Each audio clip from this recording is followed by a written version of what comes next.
Yeah. I hope everybody's paying attention today because if you saw the movie Wolf of Wall Street, we have his ex-wife on the show, and she's big in helping people with trauma, and we're going to dive into what she does. So welcome Nadine Macaluso to the Unimpressed Podcast. How you doing, Nadine? I'm doing great. Thank you. Thanks for having me. Says you're a trauma bonding specialist.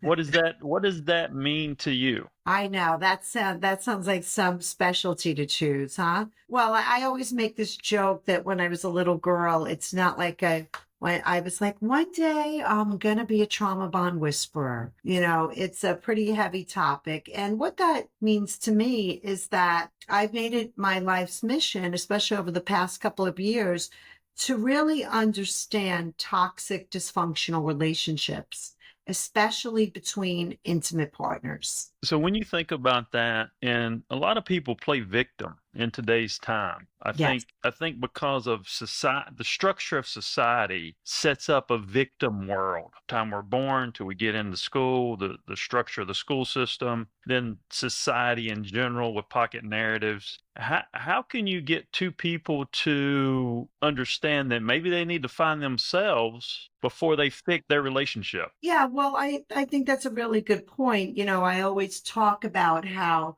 we teach reading, writing, and arithmetic in school, but we don't teach how to have relationships, which are the foundation of our society. And we're social beings and we're built for connection. I mean, a baby's brain can't even form unless a mother's in front of it. So, yeah, we don't really teach people how to do relationships. And because of that, when people do get married and they're not well trained in relationships, then they have children.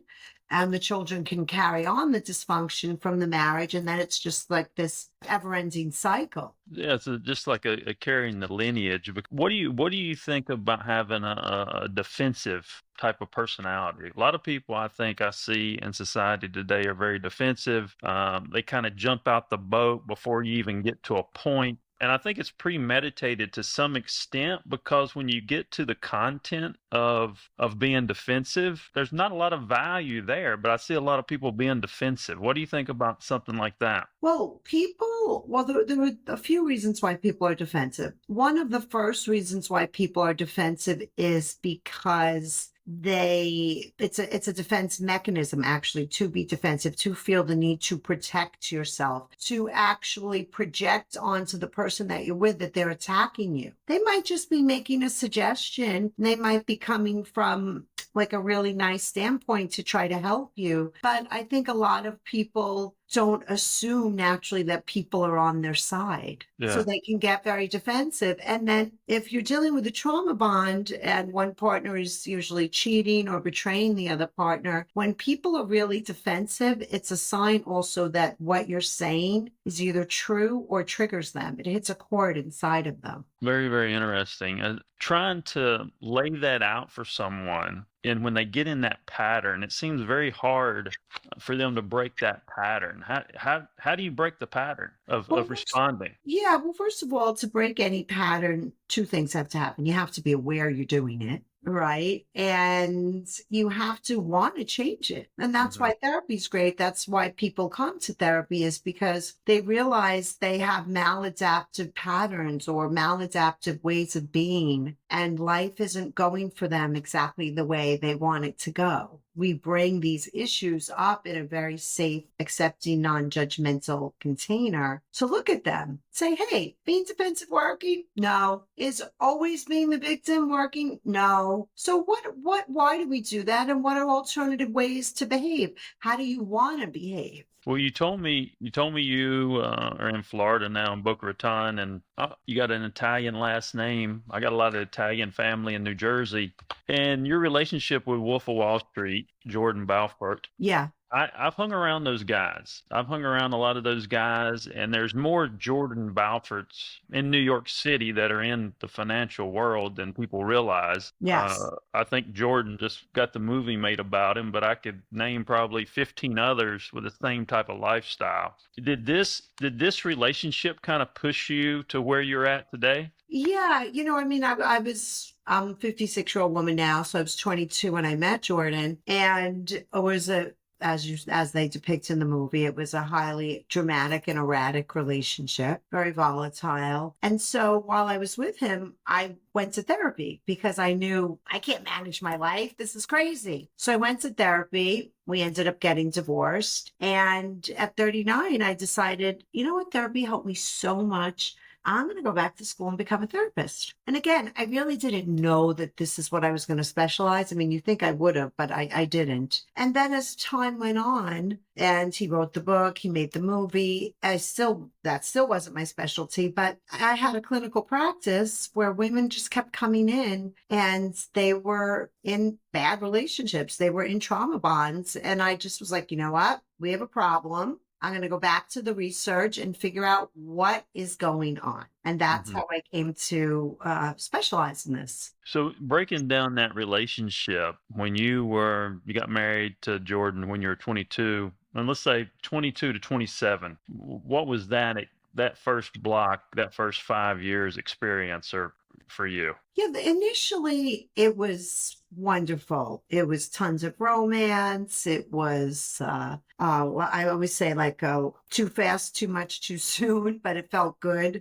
you know. And, but then what happened, there was a lot of love bombing in the beginning, a lot of gifts, a lot of big statements, you know, we're going to love each other forever. But then as time went on, I always say the mask falls in a trauma bond. We call it Dr. Jekyll, Mr. Hyde. And Jordan started to become more dominating, more threatening, more controlling towards me.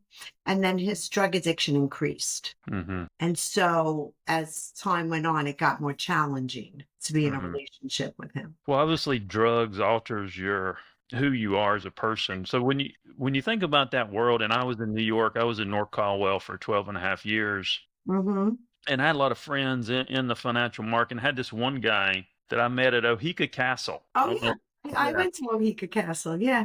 Oh, okay. Yeah, I know Gary Milius very well. I know Frank McKay, you know, all those guys very, very well. And the first time I went in there, I used to go to those Sunday brunches that Gary and Frank had on Sundays, and they'd have the judges there and everything. So there's one broker in there.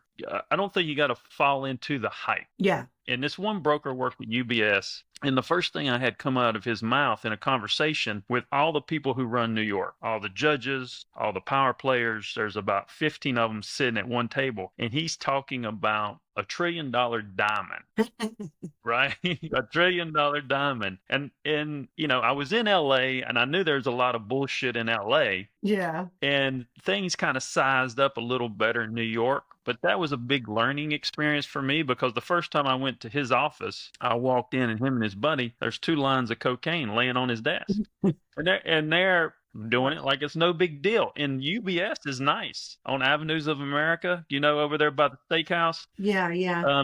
Yeah, it's where the office is. And it's a nice place. So that was kind of shocking. In my interpretation of that these guys had tons of money. They had a big team. I think they did about 6 or 7 million a year with UBS, with his team. Long and short of it, I used to hang out with a lot of celebrities and did a lot of events. I actually did a boxing match at Oheka, but I used to fly with him to AC, you know, the Harris jet, and then Caesars would pick us up in Westchester and take us to Vegas. But long and short of it, you know, I thought I had an opportunity with him based on the facade that I saw. Correct. But when all ended, the guy still owes me $10,000, and the guy needed me more than I needed him. Found out he was in debt to the casinos. Oh, wow. You know, a lot of money. And when they flew us out to Vegas, they flew us on the big jet. They got a big jet, Caesars. And what would you tell somebody who may be blinded by the bullshit? Yeah. You know what I'm saying? Because you experienced it. Yeah, you know, I think that there's 2 things I want to say about that. First of all, if it seems too good to be true, it probably is. And what I've discovered is that people that are financially successful, truly financially successful, are not so grandiose and not such showmen. They're really a lot more humble, and they're quieter about it. They don't need to demonstrate it for the whole world to see. But someone like that is really trying to sell you to get something from you, Mm-hmm. right? Yeah. Yeah. And they know a lot of these people, they're amazing salesmen. Now, I don't fall for them anymore at 56, but when I was a young girl, well, you don't know about this sort of grandiose, high pressure sales tactic person. It's easy to fall for it. So you had a good run, 5-year run, and then Jordan got into the drugs. How did the drugs and change of personality affect you personally? Well, yeah, I mean, he did drugs in the beginning, but it was more in control. And then as time went on, his drug addiction got greater and greater. And it was very scary to see someone that you love, their whole personality change due to drugs. And I had not ever seen that in my life. I didn't grow up with a family where I witnessed addiction. So it was very shocking. And it was horrible because when you're dealing with someone who's in the throes of an addiction, nothing you say matters. It doesn't matter how much they love you, theoretically. It doesn't matter how much you beg them to stop. I always say I could have hung myself upside down and vomited green vomit out of my mouth and nothing was going to make them stop. So it was very scary and disconcerting. And what was one of the craziest stories and kind of turning point for you where you realized you needed to get out of that relationship? Yeah, what happened was that as Jordan's drug addiction increased, and I confronted him about it and told him you need to go to rehab, or else I'm going to leave you because I can't sit here and watch you kill yourself. And that was when he really got crazy and threw my clothing and jewelry and lit them on fire in the fireplace and called me every name in the book. And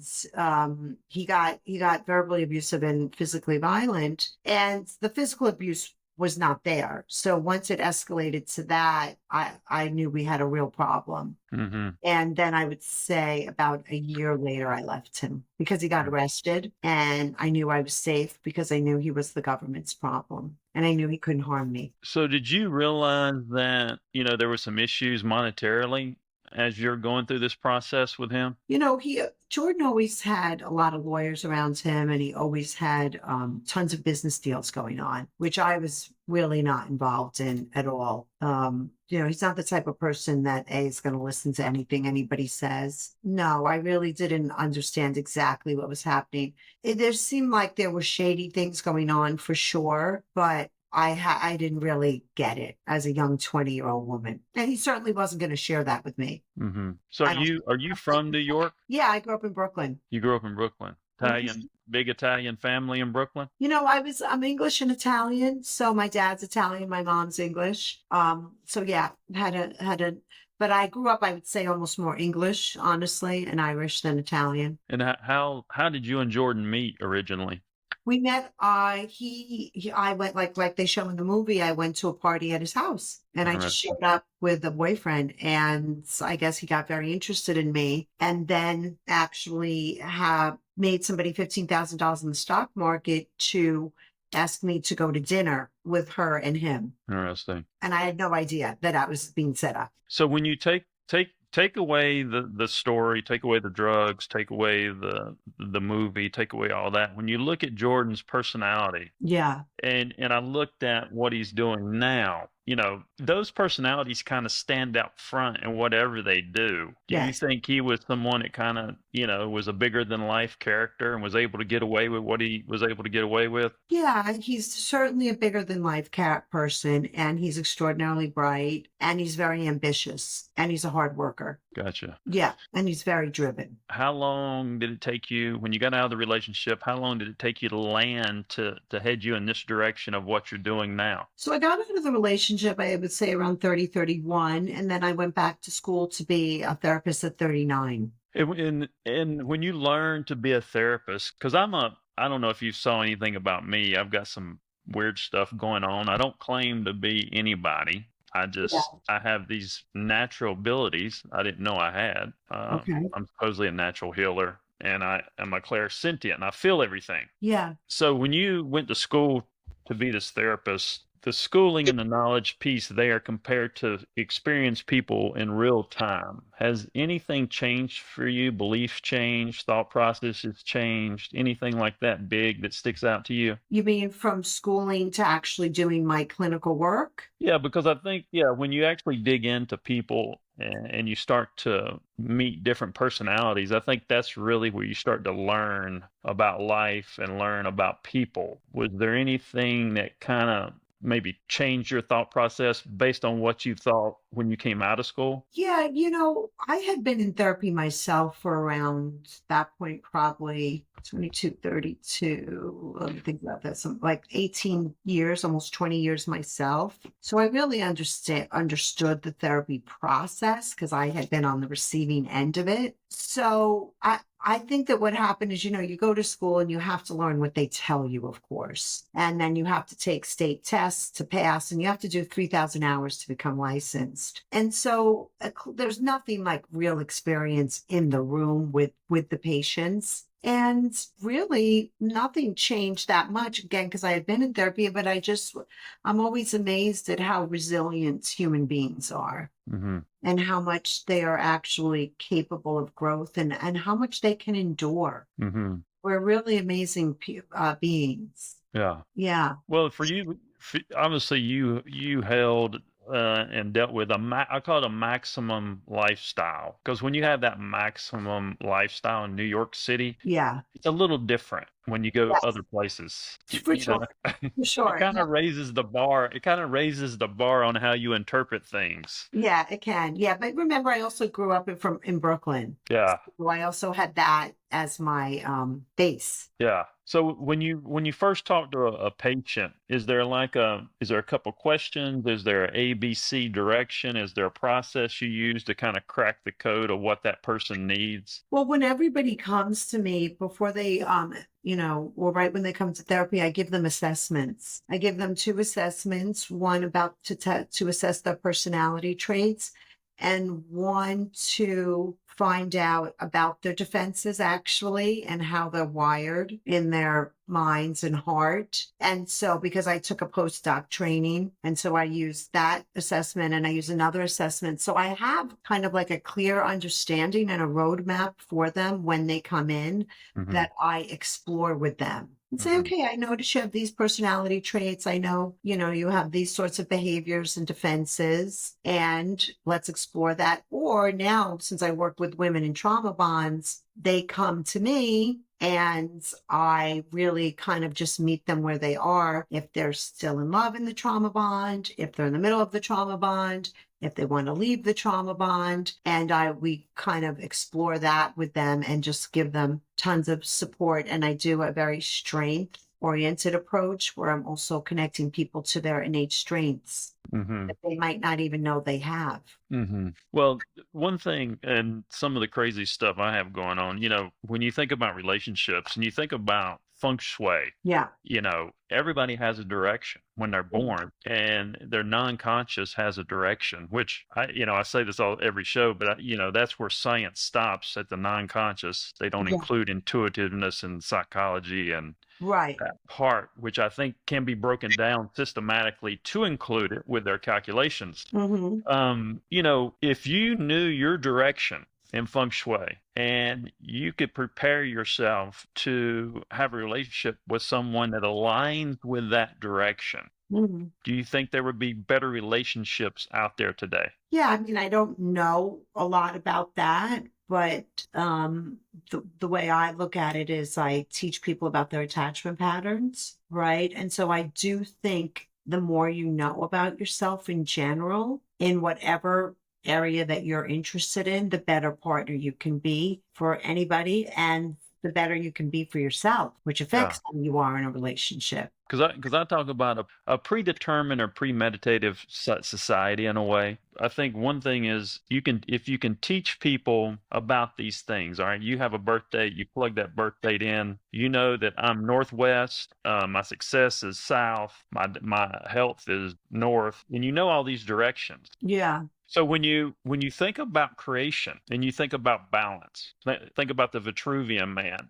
God had creation, wanted to have everything to be symbiotic, balanced, and so forth. Yeah. Like you take a woman, right, that may have 5 attributes, then you take a man that may have 5 attributes. Each Yeah. attribute is different on both sides, but when you combine them, Yeah. that gives you 10, which makes you more powerful. Yeah. So I think a lot of times, if people understood that alignment, maybe they're hooked up with the wrong person that creates some of these issues that we don't realize and we don't talk about potentially in your field.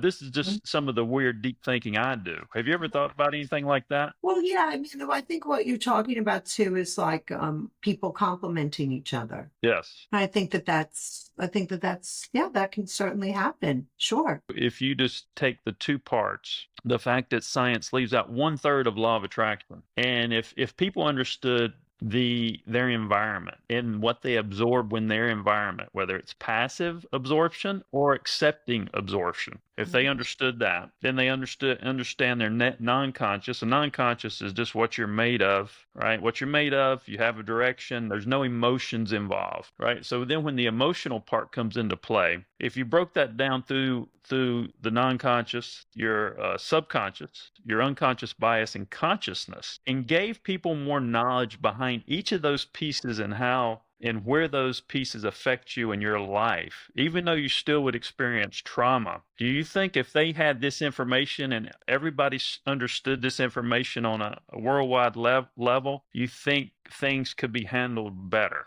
I don't know enough about the theory that you're discussing to really speak to that. Yeah. But I do think that, again, education leads to empowerment. That's why I wrote my book. But I just don't know enough about that theory to speak to that. Speaking of the book, Run Like Hell, right? Yes. Is the name of the book? That is Tell correct. me a little bit about the book and what are you looking to get out of publishing this book? Yeah, so Run Like Hell is a therapist's guide to recognizing, escaping, and healing from trauma bonds. It's a book that is broken down into 3 sections. And the first section defines what a trauma bond is and talks about who the pathological lover is in a trauma bond and talks about the woman's personality. And then in the second part of the book, I talk about the trauma symptoms that you get from being in an abusive relationship and how to leave safely from this relationship. And I go on to talk why people leave. And then in the third section, I really importantly talk about how to heal. And the reason why I wrote the book is because I wanted to really help. I want to take the education that's in the ivory tower, all the research articles that I read, and bring it to the masses.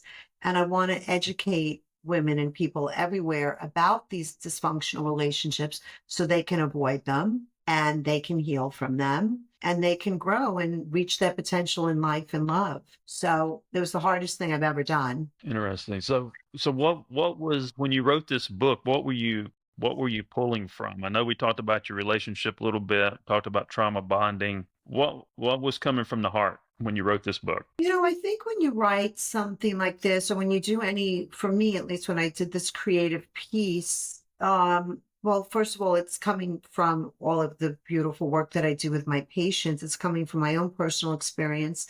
And it was coming from what I was seeing out in the world. When you watch Jeffrey Epstein, Harvey Weinstein, what you see with the priests, what you see with the Boy Scouts, this real abuse of power. And so it was a mix of things, and then, hundreds of research articles and books. And I intertwined that with stories, with actual stories from my practice to demonstrate what these relationships look like. And my heart is in it because I want to serve humanity. Mm-hmm. And I want to leave a legacy, hopefully, of if I could help 1 or 2 people and make the world a better place. And as I get older, I want to have generativity and do that. And the most beautiful thing is getting messages and direct messages on TikTok and Instagram from women all over the world saying, thank you. You've helped. Yeah. It's a beautiful, beautiful feeling. Well, I think that's now it just kind of clicked with me about that angle of the book,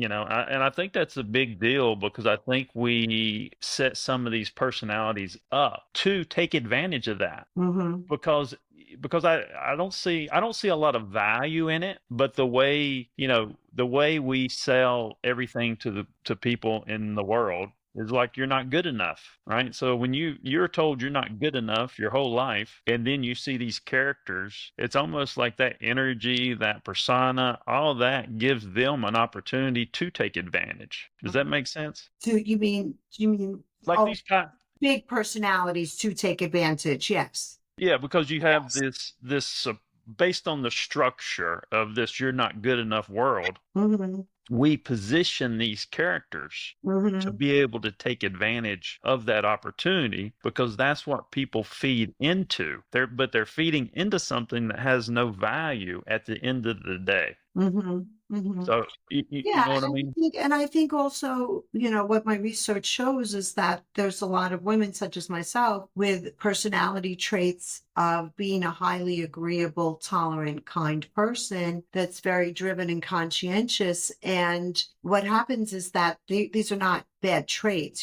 These aren't necessarily traits where I didn't feel good enough. These are traits that make me altruistic and generous of my heart. But in the hands of the wrong people, they get weaponized. And Mhm. so if you don't understand yourself and you don't understand the perpetrators in the world, because they're out there, then you can really get hurt and traumatized. And Interesting. life is hard enough. Interesting. So Yeah. where do we find the book? So you can find it on Amazon. You can find it at Barnes and Noble. It just got it's an audiobook now on Spotify and Google, and it'll be on Audible. And you can also get it as an ebook on Amazon now. Yeah. Nice. And what's your life like today? You're not living too bad down there in Boca. No, Boca's a pretty no, cool spot. I've married for 24 years to a great, crazy Sicilian man. And I have two beautiful children, and he had three. So we did a Brady Bunch merger, and we have five kids and two grandsons. And life is good, working hard, saving the world Nice. one heart at a time. Nice, nice. Well, I appreciate you coming on the show, Nadine. I think it's been a good conversation. Is there anything else we might have missed No, we didn't speak about? no, this was lovely. Thank you so much. I'm going to close out after you answer this question. I forgot to mention just a little tidbit on narcissistic abuse. Define that for me. Yeah, so the way I define it is very simple, is that this sort of person will use, exploit, betray, and harm other people to get their needs met for money, power, pleasure, and status. Gotcha. Cool. I appreciate Oh, that. Well, if right. you're looking for a good book, you're in a bad relationship, you're going through some trauma, get the book, Run Like Hell. I think it'll be a good read. You've got a real life experience person here that's doing that on both ends, had the experience and practicing it as well as a therapist. Yes. So, like I said, I appreciate you coming on the show. This has been Nadine Macaluso, and I am John Edmonds Cosma, the CEO of Bang Productions. Thank you.